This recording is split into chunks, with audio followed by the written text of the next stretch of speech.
Hoy, paano ha? Masakit yan.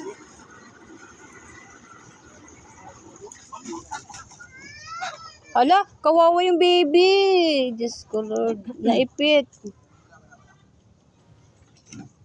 Sige na, tingin na. Tingin, tingin.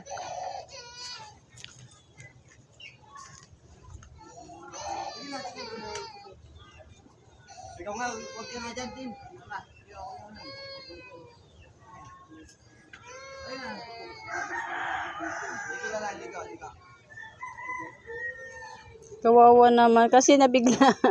Nabigla yung ano eh. Ang hirap pag ganyan eh. Nadidis pag na yung gulong ng trolley.